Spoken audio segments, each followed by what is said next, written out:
Hello everybody, welcome to today's live class.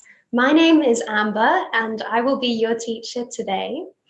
So what I would like you to do is, to begin with, to start off, while we wait for everyone to join, could you please write your name in the chat box and tell me where you are from? If this is your very first live class on E2 School, welcome. It's really lovely to see you here. The chat box is just at the bottom of your screen. It's got a little speech bubble and then the word chat under it. Fantastic. Omar from Pakistan and Niraj from India. Well, wonderful. It's great to see you both.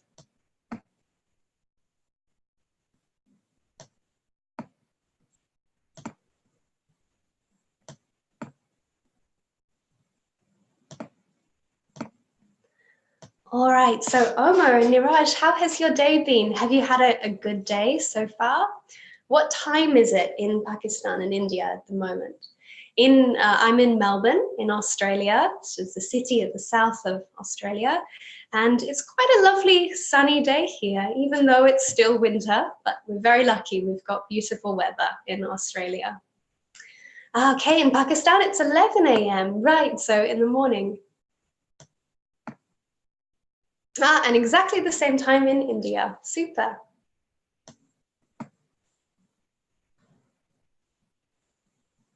All right. I'll just pop this over here.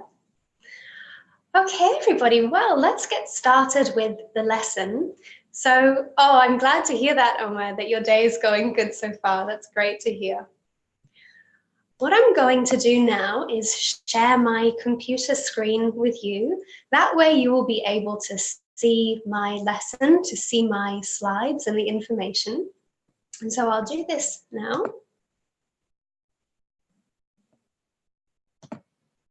Okay.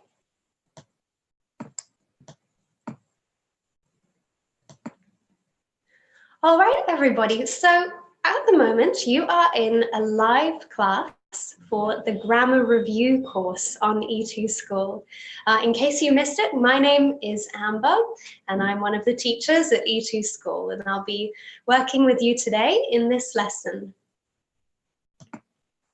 So before we begin, I have two very, very important questions that I need to ask you. The first question is, can you hear me? The second question is, can you see my screen? To tell me, type yes or type no in the chat box. Great, Niraj. Yes for both. Kathikayini, yes for you. Fantastic. Omar, yes, good to go. Oh, that's great to hear. Well, I'm good to go too. So let's get started. All right. So a little bit of brief information about E2 School before we begin. So E2 School is the sister school to E2 Language. It's a new endeavor for for E2. If you are familiar with E2 Language, you may know that we offer courses for high-stake exam tests such as IELTS, PTE, OET, and TOEFL. What E2 School represents is a chance to deepen your understanding of language and grammar and vocabulary. And so we've got 4 courses. You're in a live class for Grammar Review, which is the 3rd course on that little list there. And as the name suggests, Grammar Review is all about grammar, probably my favorite thing in the world. I love grammar. I'm a grammar-obsessed person. The other courses focus on different parts of language.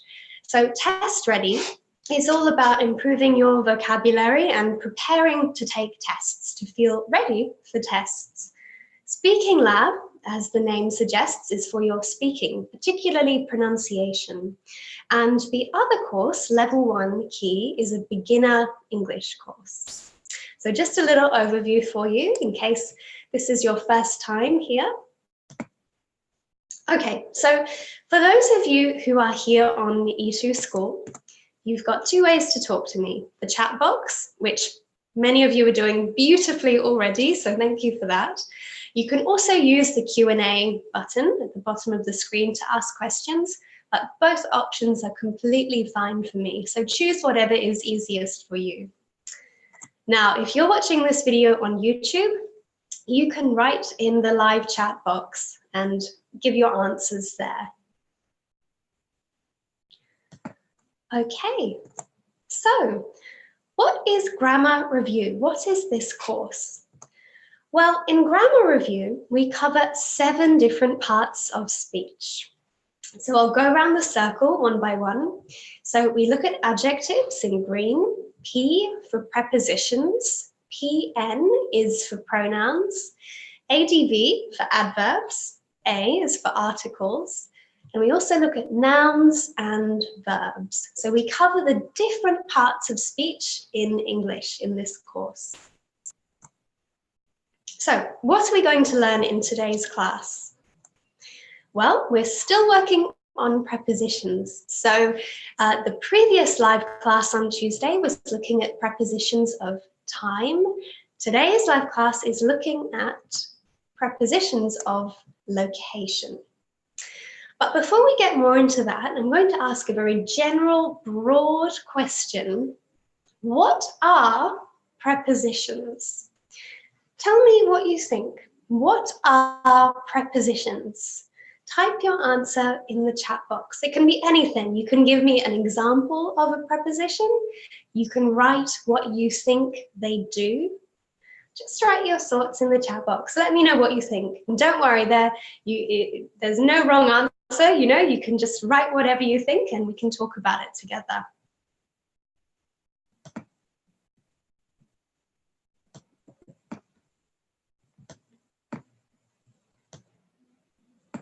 All right, so what do prepositions do? Why do we use them? When do we use them? What do you think?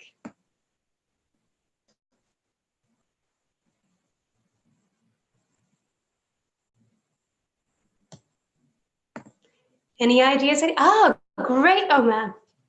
I like that definition very, very much. So Omer has written, prepositions express a relation to another word or element. Well, I couldn't have said it better myself. I agree with you entirely. My definition here is I've used the verb to connect, but express a relation is absolutely correct as well. So these tiny, tiny little words are very important. What they do is they connect, particularly nouns, pronouns, or phrases, to the rest of the sentence. So if we look at this sentence, Melbourne is in Australia, there's a connection here. We need to link these ideas together. So what this preposition is doing is connecting the city of Melbourne to the country of Australia. It's showing the relationship between these two locations. So we can kind of think of prepositions as like glue or sticky tape, in that they help different elements of a word, of a sentence, join together. And they express really, really key details such as time and movement and location. All right, so here we have a list of the 3 different types of prepositions that we look at in the Grammar Review course.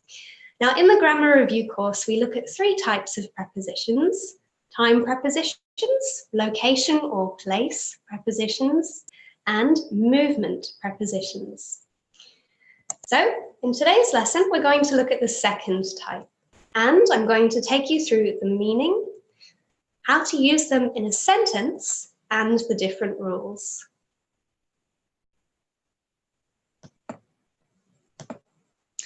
Okay, is everybody ready? If we're good to go, let's start. What I'm going to do now is turn my video screen off so that you're able to focus on the information on the screen. You'll still be able to hear me, and I'll turn the video back on whenever I need to give an explanation or go through a particular rule or a gesture or so on. So I'm just going to disappear, but don't worry, I will be back.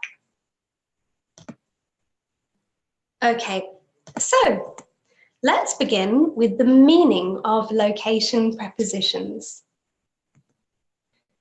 Now, I've been using the word prepositions, and this is the grammar term that you will see in most grammar textbooks. But on E2 School, what we're trying to do is make learning grammar a little bit easier. So we're using different names, and we call them helper words. So if you see helper words on our website or during this lesson, know that this means prepositions. So location prepositions or location helper words. So what do we use location helper words for? Well, we use them to say where people, places, and things are.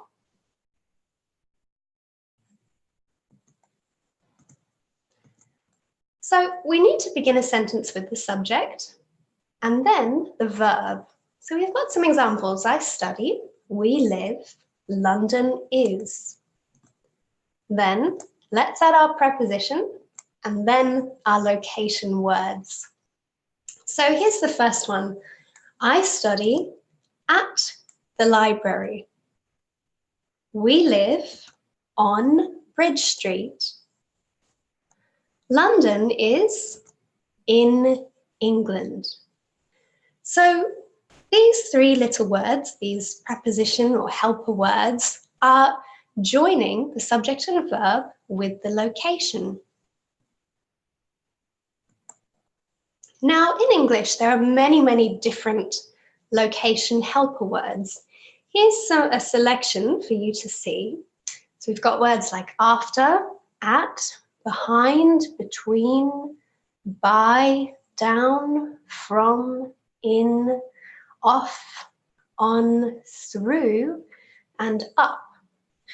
But what we're going to do in today's live class is just focus on the three most common ones. And these three are at, in, and on.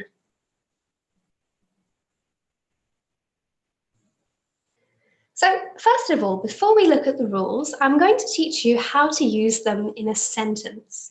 Now, this is a very easy rule to remember. We always put them before places or locations. So for example, Willie is at school. And you can see here, it comes right before the word school. Sylvia's sister lives in England. In and then England. Here's another example. Summer's guitar is on the table. So here we have the preposition on and then the noun, the table. So you'll notice here that this little preposition is coming directly before the definite article, the. So that's fine too. It will either come directly before the noun or before the definite article or indefinite article that comes before a noun. Okay, so everyone, it's time for our very first activity of the lesson. What I would like you to do is put these words in the correct order for each sentence. So you've got 45 seconds to do this activity. If everybody is ready, I'm going to start the clock now and write your answers in the chat box.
Okay, everybody, time's up. I can see a number of really great answers. Many of you have reordered these sentences correctly.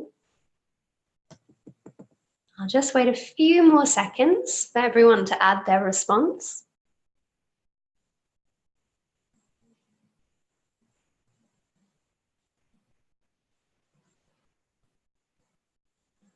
All right, let's go through these together. So the answer to the first one is the Smith family lives in Australia. Next, Sylvia is at the hairdresser. Peanut is sleeping on Willie's bed. Joe is working in his office. Now, I noticed one response here which said, Peanut is on Willie's sleeping bed.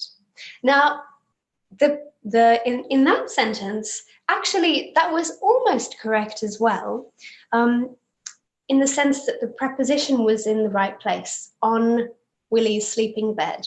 The only thing that was incorrect about that is in English, we generally don't say a sleeping bed, because just the word bed is enough to imply that that's a place where you sleep. However, what we do say in English is a sleeping bag. So a correct alternative could be Peanut is on Willie's sleeping bag. Now, we use a sleeping bag if we're going camping, for example, in a tent. All right, everybody, so good, well done with that, good job. What we're going to do now is move on to the rules. So we use these location helper words, in, on, at, with different places and locations. So we use each preposition in a different way. I'm going to start with places.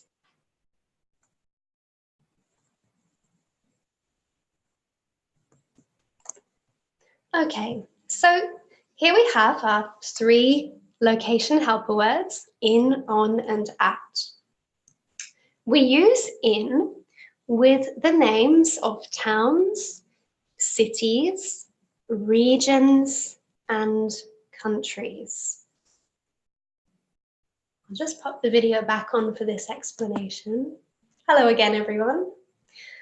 Okay, so I'll just go over the key words here. So a town is a place where people live and work, but it's small. So the very, very smallest form is actually a village. That word isn't written here, but you may have heard it before. So the smallest place where people can live and work is a village. Next, we have a town, and then next we have a city. You can think of a city as like a very large town, and a town as a very small city, if that helps. A region is an area. You can have a region in a country or a region in the world. So for example, Asia, broadly speaking, Asia is a region in the world.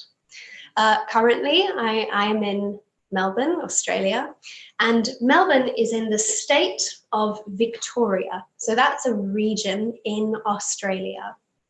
And of course, countries, we have different countries around the world, Australia, Pakistan, India, for example. Okay, next we have on. We use on for streets. So a street is a straight line in which you can drive your car or walk. And the last category, at, we use for buildings. So for example, school or work or a cinema, for example, and specific addresses. So an address will have a number and then the street. We also use it for specific locations. For example, a museum would be a specific location, or my parents' house is a specific location. So a good way to think about it is in is general, on is less specific, and at is much more specific. Okay, so now I'm going to go through them in a little bit more detail. So I'll just turn the video off for this. Okay, so let's go over in. So remember, it's for towns, cities, regions or states, and countries. So here are some example sentences. For a town, we could say, I live in Ferndale. Ferndale is a town in California, which is a state in the US. We could say for a city, I live in Los Angeles, or we also say I live in LA. We shorten it to just LA. For our state, we could say I live in California. And for the country, I live in the USA. Now, everyone, please feel free to stop me at any time and ask a question if there's a word or something you'd like to double check or go over again. If everybody's feeling okay with that, I'm going to move on to on. Now, on, as I said, we use with streets. So, for example, I live on Lombard Street. Now, we don't always just use the word street. In fact, in English, there are many, many different words that we use for different types of streets. So I'm going to pop the video back on and explain some of these. All right, so let's start with alley. Has anyone seen this word before, an alley? So if you're looking in your map, you're driving around and you've got an address, it might say number 5, Park Alley, might be called that, or John Alley, or let me think, River Alley, for example. Has anybody seen this word before, an alley? No? Oh, wonderful. That's a great opportunity to look at it together. So an alley, Niraj, you have seen it. Okay, so some who have, some who haven't. An alley is, just move this chat box down. An alley is a very small, thin pathway between buildings. So it's small. Often an alley will not have lighting like street lights or street lamps. So we often talk about a dark, scary alley. But alleys are, they're on maps, they're labeled. So if you do see the word alley, it means a narrow, dark path between buildings. Usually in the city, you will find alleys. Okay, the next two words, avenue and boulevard, they have a similar meaning. An avenue and a boulevard is a very wide street, and often on either side of the street, it's lined with tall, beautiful old trees. So often avenues and boulevards are like tourist destinations in a city because it's a wide, popular, beautiful street. There'll usually be shops on an avenue or a boulevard. It's less common for people to live on avenues or boulevards, unless, of course, they're very, very rich. Okay, the next word, close, and I'm going to group a few of these together. So we have close, and a little bit further on we have the word court, drive, place. So we're going to combine those together, close, court, drive, and place. These are all roads that are one way. So that means you can enter the road and then it stops and you'd have to turn your car around and go back. So these are common places for people to live on, to have houses.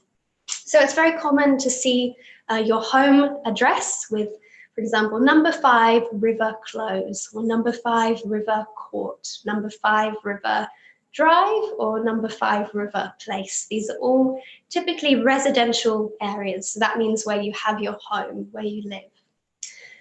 Now, crescent, I missed that word, crescent. Crescent means this shape. See if I can do it with my hand, like that type of shape. We often talk about a crescent moon in English, if we're talking about when the moon is half full. So a crescent here just means a road that's curved, like sort of a curved shape. We use that to describe a crescent if you go around the road. Now, which ones have I missed? Lane. Lane is a narrow road. You often find lanes in the countryside or out in nature. Road and street are probably the most common types. You find them in cities, in towns, generally everywhere. They're more, they're places where you would drive the car on, just thoroughfares to get to different places. So they're busy roads. Streets we can also use for where you live in your house, but a road tends to be more of a place to get from A to B. And the last one, a way. A way simply means a street that connects to other roads. So it's like a joining street. So there you have it, all the different words for roads in English. Now don't worry, you certainly don't need to remember all this vocabulary, but just in case you see it, if you are visiting an English-speaking country and you see a street sign, you'll know what each of those words means. And we use on for all of them. Okay, moving on. We use at for specific buildings and for addresses. So let's take a look at some examples. We would say for specific locations or buildings, I'm at the cinema, I'm at the park, I'm at school, I'm at work, I'm at the museum, I'm at the beauty salon, or I'm at my friend's house. So all of these are either public buildings or specific locations that you are at. For addresses, they'll always have a number there, a number before the street name. So this is quite a famous address. I live at number 4 Privet Drive. Does anybody recognize where that address is from? Number 4 Privet Drive.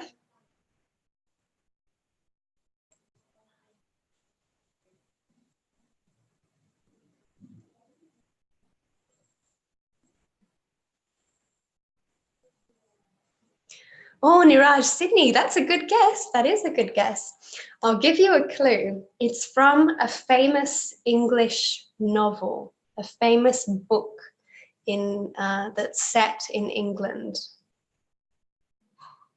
It's a book about magic and a magic school.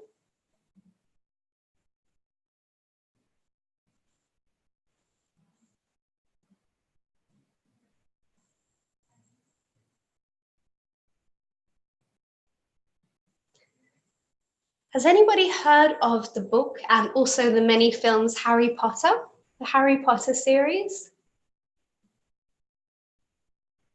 Ah, great, Omar, you have, yes, wonderful. Well, that's the address for Harry Potter's house in the very first book, number 4, Privet Drive. And it's interesting that that street has now become a very famous street in England. Before the books were published, it was just an ordinary street. And now it's like a tourist destination and it gets a lot of visitors every year. Okay, so remember, at for specific locations or buildings and for addresses. So now I'm going to go a little bit further in depth and talk to you about locations within a house. So again, here's in. We also use in for rooms, enclosed areas, and inside something. So let's go through some examples. For a room, we could say the cup is in the kitchen. The next one, enclosed.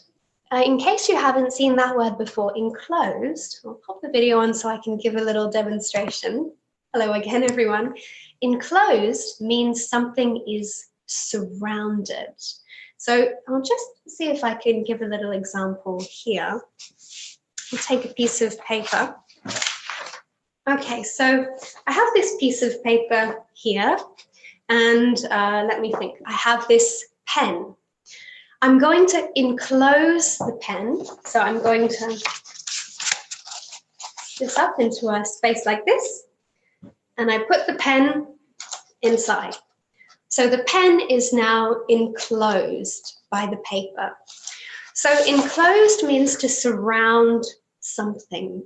So often when we talk about an enclosed area, that means a space that has walls around it or is a fence around it. So an example could be a garden at your house, so the front garden or the back garden, or a courtyard. Now, if you haven't seen the word courtyard before, that means an open space, so a space that is outside, that is surrounded by walls. They're very popular in Australia. People often have barbecues in the summer in their courtyard, in their home. So it's an open area. You can see the sun or feel the rain, but it is surrounded by walls or a fence. Okay, and now the last type is inside something. So her phone is in her bag, so something that's inside another thing. The pen is in my hand, it's inside my hand. Okay, next we have on. So for on, that's when it touches the top of something. So in this little animation here, we can see that the lamp and the cups are on this table. This table, there's another word for it. We could also call it a dresser, on the dresser. So here we are, the lamp is on the dresser. Or the computer is on the table. His glasses are on his head. In fact, that's something that I commonly do with my sunglasses. I'll put my sunglasses on my head and then I'll look around and go, where are they? Where are my sunglasses? And then, that's where they were. Another example, the cat is on the couch. Now, we also use on for technology. So for example, laptops or phones or the TV. So here are some example sentences. The app is on my phone. So for example, we would take this and we're looking at the different apps here. We would say the app is on my phone. The picture is on my laptop, or there's a really good show on TV right now. Okay, now I'm going to give you some other tips in general. So we've gone through the main rules now, but here are a few little pieces of advice. So remember the difference between a street and an address. For an address with a number, we need to use at. At number 4, Main Street. But if we just have the street name, it's on. So on Main Street. So that number makes a big difference in terms of the preposition that we need to use. At number 4, Main Street, or just at 4, Main Street, versus on Main Street. Now, there is another exception as well. So remember how if we have a town, the name of a town, we need to use in. But for a specific location, such as a cinema or a school, we need to use at. But if this specific location actually has the word town in its name, we need to use in. So here's an example. We cannot say I'm at Chinatown, even though Chinatown is a specific location within a city. we must say I'm in Chinatown, because Chinatown uses the word town, and that rule is more powerful. We need to always use in with towns. So that's why we say I'm in Chinatown, not I'm at Chinatown. Okay, and the last little bit of advice I'm going to give you is all about transport. So what do we use on and in for with different modes of transport? We use on with motorbikes or bicycles as well. So we would say, I'm on my bike. We also use it for all forms of public transport. And so we would say, I'm on, if someone calls me and says, where are you, Amber? I'll say, oh, I'm on the train, or I'm on the subway, I'm on the plane, I'm on the tram, or I'm on the bus. However, for other types of transport, we need to use in. So I'm in the car, or I'm in a taxi, or in an Uber. I'm in a hot air balloon. And even a slightly less common mode of transport, I'm in a carriage or a horse and carriage. In fact, in Melbourne, that's quite a popular activity to do, to take a horse and carriage around the city. And I know in New York as well, that's a popular thing to do. So you'll notice it's interesting because when we talk about on, yes, when you're on a motorbike, you're touching the top of the bike. But when you're on a plane, you're not actually on top of the plane, you're inside the plane. But even though you're inside the plane, we still need to use on. So in fact, this rule is not very logical, but we do need to learn it. So for each of these types of transport, just remember, for all public transport and motorbikes, we say on. For everything else, we say in. Okay, now it's time for our second activity of the lesson. So here we have Grandpa George, who's a member of the Smith family. We use the Smith family in all our activities for the grammar review course. I've got 4 sentences here for you, and I'd like you to choose the correct preposition for these sentences. As for the time limit, you've got 45 seconds to do this. When the time's finished, I'll check back in and we'll go through the answers together. So good luck, and your time starts now.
All right, everybody, time is up. I'll just give you a few more seconds to add your answers. Well done to Omer and Joseph.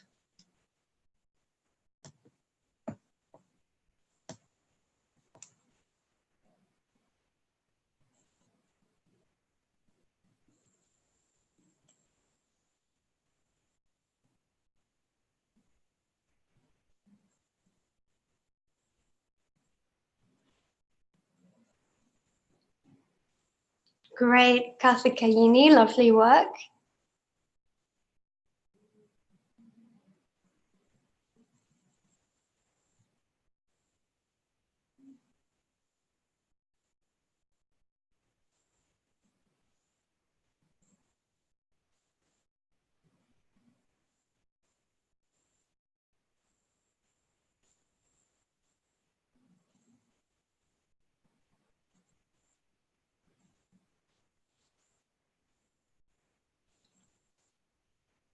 Great, Niraj, I can see your answers. You've got most of them correct. The last three are correct. Oh, and great, Joseph, you've added your extra response. Lovely.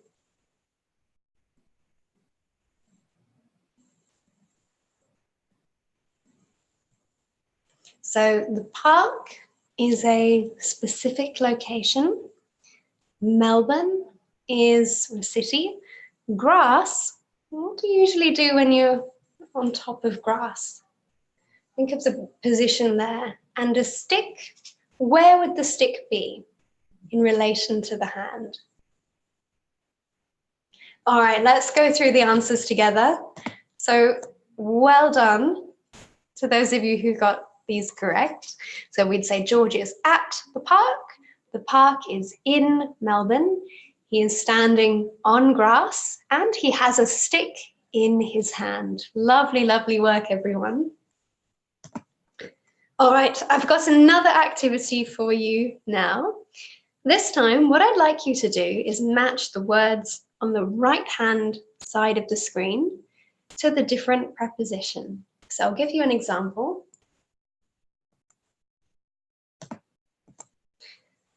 The golf club is a specific location and it's a building as well. So we would put it with at. I'm at the golf club.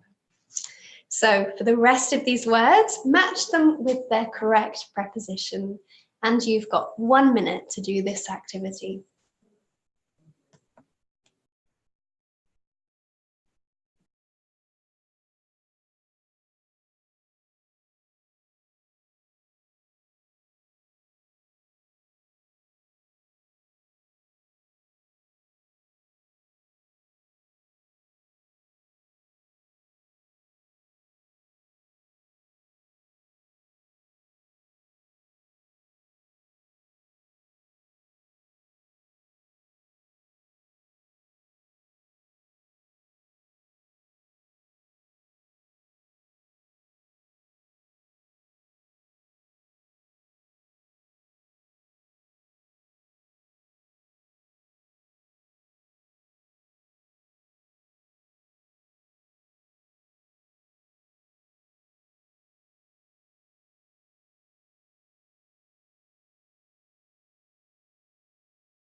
Okay, everyone, time's up. Brilliant work. I can see a lot of correct answers.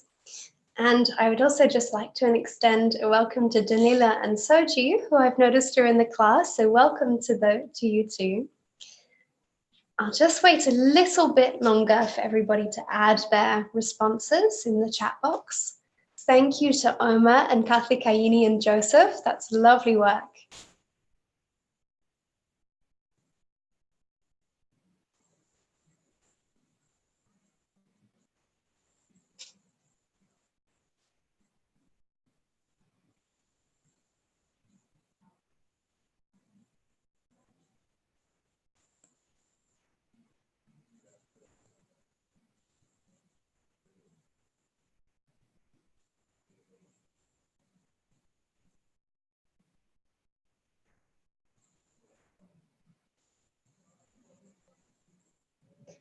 Okay, let's take a look at these together.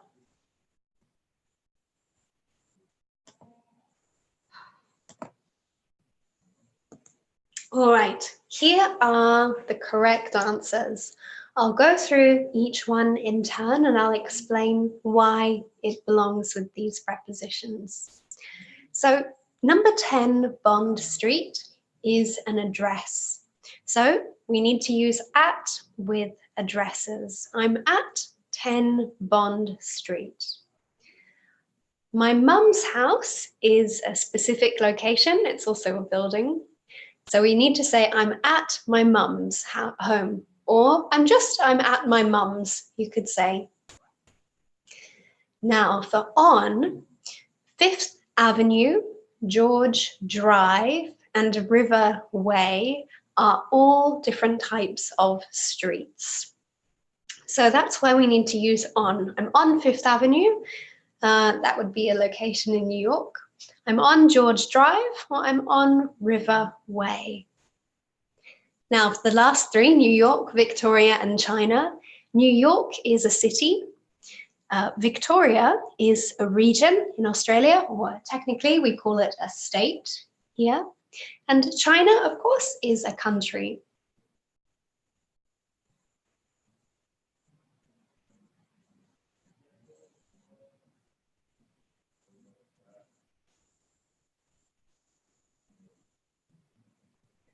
All right, everybody, let's keep going.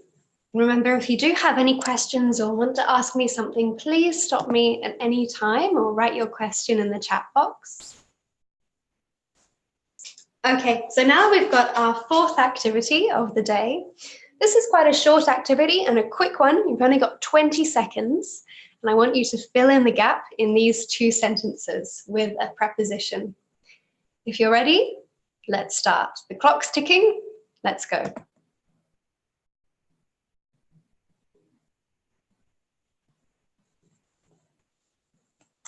Oh, sorry, everyone. I just put up the answers, but I can see a few of you have got it already. Just wait a few more seconds. Lovely work, Danila. Well done.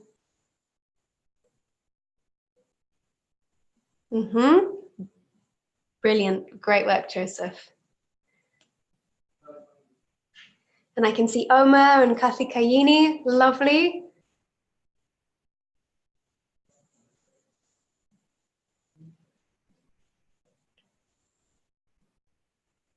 Okay, let's take a look.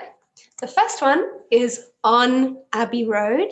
And this is, of course, because it's a road here. So we need to use on with streets or roads. And it's made very famous by, who is this band in the left? Who is the band in the picture? Do you know the name of this band? Famous British band.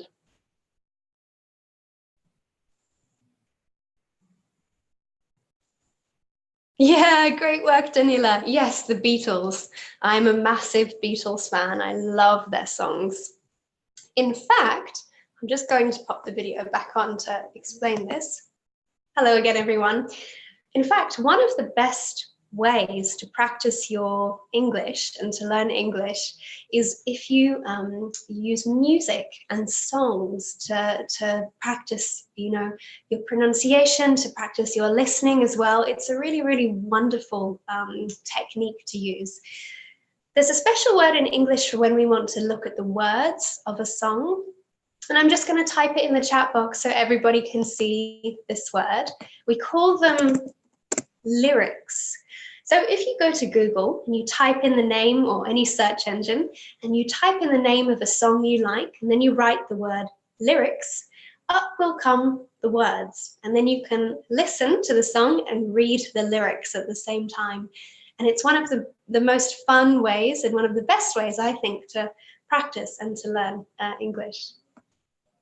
All right, so let's keep going with our answers. And the second answer is this adorable little puppy is in the girl's backpack. And we need to use in here because the dog is actually inside the backpack. Okay, got another activity to practice. This time it's about a cat, and you've got 5 prepositions to fill in. So you've got 1 minute to do this. and then we'll go through the answers together.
All right, everybody, I can see some answers have come through.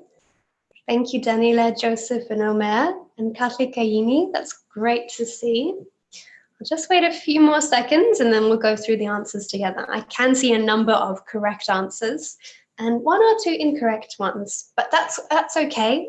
Incorrect answers are really important because that's the best way to learn what's the right thing to do.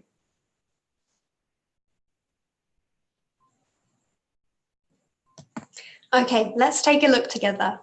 So, the black cat who lives in an apartment at the plaza on Fifth Avenue in New York is sitting on a chair. Okay, let's go through these one by one. So the black cat who lives in an apartment. Now we need to use in here because the cat is actually living inside the apartment. So that's why we're using the preposition in, because the cat is inside the apartment.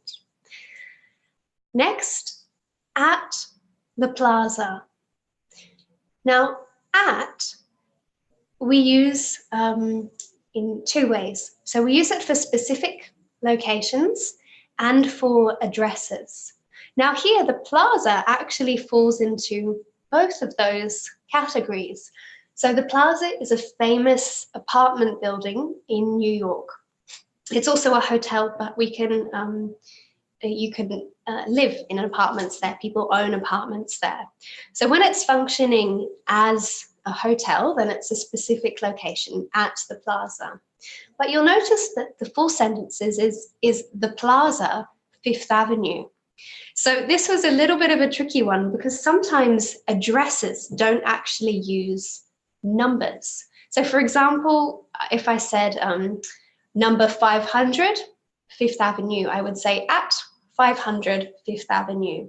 But here the plaza Fifth Avenue is also functioning as an address. But here the sentence has been separated into 2 parts. So at the plaza, and then because we're wanting to put another preposition, because it's coming before this street name, which is Fifth Avenue, we need to use on, because we always use on with street names. So that's why it's at the plaza on Fifth Avenue. Now the last 2 simple ones to remember, we need to use in for New York because New York is a city, and on a chair because the cat is on top of the chair.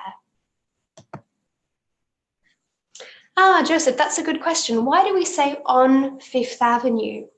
Well, avenue is a type of street. It's a wide street. And with all street names, we must use the preposition on. Oh, I see. Fifth or, oh, I see the spelling, right. So I'll just type it so everybody can see. Fifth or fifth. Actually, both are correct. Both are entirely correct. You can swap them for each other. You can use them interchangeably. Usually, when you're sending, for example, if you go to the post office and you send a parcel, we would generally write the number. So in sort of more official contexts, we'd write the number. But in America, it is also quite common to, and I mean, I'm speaking from an Australian perspective, but I do know that in America, it's common to write out the word with all the letters there. So really, you can choose. There isn't a strong meaning associated with both. Oh, I see. But where you, right, I understand your question. I'll just pop the video back on so I can explain this. That's a really good question because you're exactly right. Earlier, I did say when there's a number, you need to, it's an address. Like, for example, number 8, River Street, for example, that is an address. So we use at. Fifth Avenue isn't an address, it's actually the name of a street. So in New York, the way they make names for streets is you have First Avenue, Second Avenue, Third Avenue, and on these avenues, there are address numbers. So for example, I would say, I live on number 800, Fifth Avenue. So I know it's a little bit confusing because in New York, the names of the streets are numbers, but that's a really good question. Thank you for bringing that up because it is a slightly confusing point. Okay. All right, everyone. So we've actually got one more activity to do before we finish the lesson. Here we have a little article about Singapore, going for a holiday to Singapore. What I would like you to do is find the 16 prepositions of place. So at, in, on. Write them in the chat box with a number next to them. And I'm going to give you a few minutes to do this activity. So see if you can find all 16. Your time starts now.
All right, everybody, outstanding work. Great, thank you, Soji. That's lovely. I've got your answer here. Daniela, Joseph, Omer, Kathy Kaini. Fantastic. All right, let's go through these together. So, number one, we've got highlighted in Asia. Next, we have in Singapore, on Orchard Road, in Chinatown, on Arab Street, at the Raffles Hotel, on Beach Road. Next, we have at Resorts World Sentosa, in Southeast Asia, in the US and Japan, at Gardens by the Bay, in the Garden City. That one was a little bit tricky because that one is an exception to the rule of always put the preposition before the noun. At Singapore Zoo, at the National Museum, at the Mint Museum of Toys, or the Cat Museum. That's included in, both of those are included in that one preposition. And then in Singapore. So I'm going to go through the reasons why for each one now. So in Asia, that's because Asia is a region in the world, so we need to use in. In Singapore, so again, we have a country, so that's why we're using in. On Orchard Road, so that's a street, and that rule also applies for Arab Street and Beach Road. We need to use in for Chinatown because it's got the word town in there, even though it's a specific location. And the next one, the Raffles Hotel, that's another specific location, and we use at for that specific location. Now, the next one, Resorts World Sentosa, that's a theme park, so another specific location, we use at. In Southeast Asia, that is a region in the world, so in. And then the US and Japan are both countries, so we need to use in. Now, for this one, at Gardens by the Bay, actually, so we're using at here because Gardens by the Bay is a beautiful park, a garden area. That is a tourist attraction, so it is a specific location. But we could also say in Gardens by the Bay. That would also be correct here because the sentence is there are big trees on show, and so the trees would therefore be inside the garden. So that's why we could also use in here. Next, this is a great place to visit in what is called the Garden City. So the Garden City is a nickname for Singapore. So we've got the word city here, so that's why we're using in. Next, we have at Singapore Zoo, so that's a specific location. And that same rule applies for the National Museum and the Mint Museum of Toys or the Cat Museum. And then last one, in Singapore, again, we've got that from earlier, and that's a city. So, oh, pardon, a country, my mistake. It's a country. And so we use in with countries. Okay, everyone. So now we've got a few little comprehension questions for you. So what I want you to do is read this little passage up here. You've got 30 seconds for each question, and there will be 3 questions. And I want you to choose A, B, or C. So your time starts now.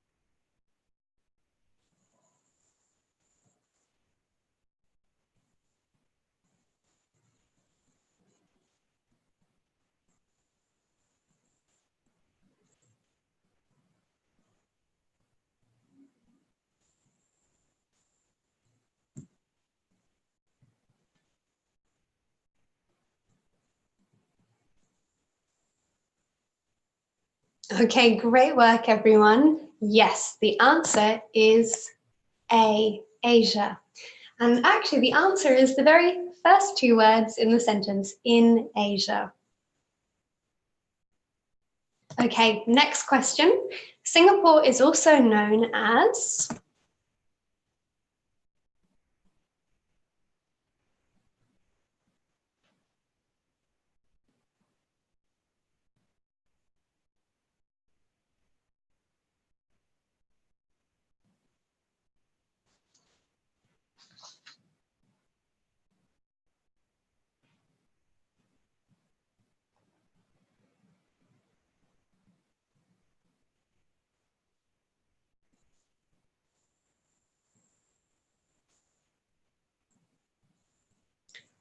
Yes. So those of you who wrote B, you're absolutely correct. So Singapore is also known as the Garden City. When we say also known as, that means it has another name. Yeah, great work. Good correction there. All right, last question. Very last question of the lesson. The writer says that Singapore has, is it A, B, or C?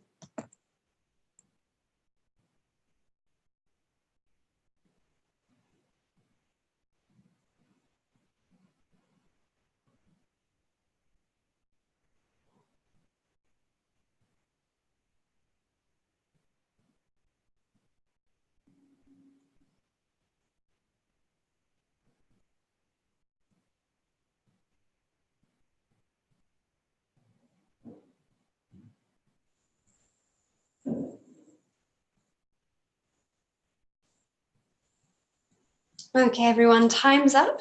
The answer here is C.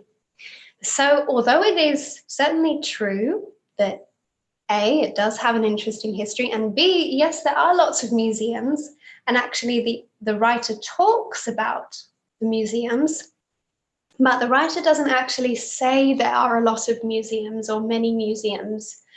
What the writer does say is there really is something for everyone in Singapore. So the meaning behind that sentence is it means there are many different things that different people can enjoy. So something to enjoy for everyone.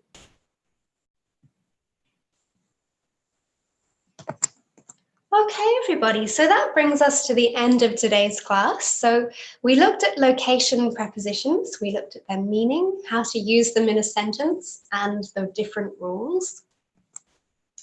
So time is up for today's class, but what's next? Well, if you'd like to practice everything that we learned together in today's live class and do even more activities that weren't included in this lesson, and at the same time improve your 4 language skills, reading, writing, listening, and speaking, then on E2 School, we've got hundreds of exercises specifically on location helper words or location prepositions. And what I thought I would do is show you where they are. So this is what the Grammar Review course website looks like. Location prepositions is the second preposition course. And we can see you've got the different courses up the top. So nouns, verbs, adjectives, adverbs, prepositions, pronouns, and articles. So you can click on the grammar area that you're interested in learning more about. And then in each of these courses, we've divided them into different skills sections. So there's a listening section, a reading section, a writing section, and a speaking section. And what I've done is I've just made a very short video of one of the reading sections for you to see. In each section, there are a number of different activities. So this is just one activity. This is a fill in the blanks activity. So you can see they've got the information here, and then different exercises to practice. So you choose the different prepositions, you fill in the blank, use all your knowledge from the lesson, and if you're unsure, you just go back up and check the table.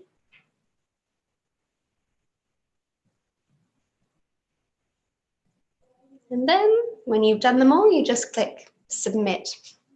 Now these have come up green because it's the correct answer. But if it was the incorrect answer, then it would come up red and it would give you the correct answer.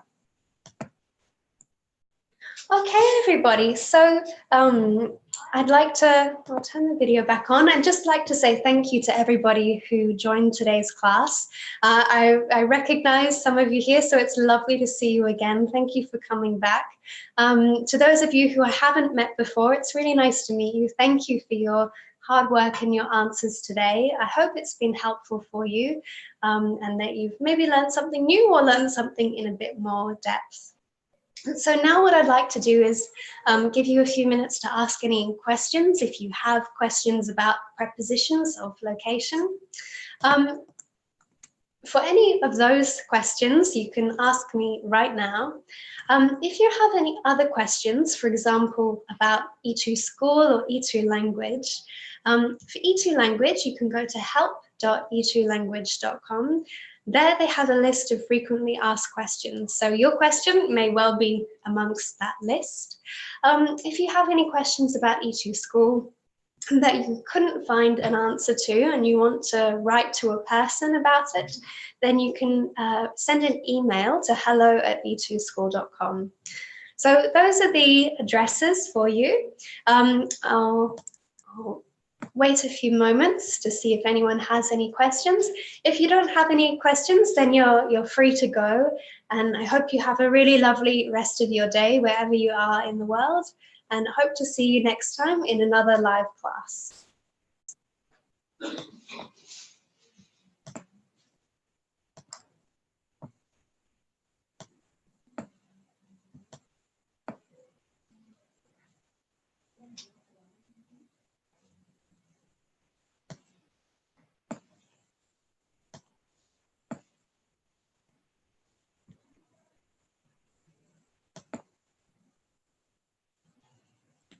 All right, any questions, anybody? If you do have any questions, you can write them in the chat box.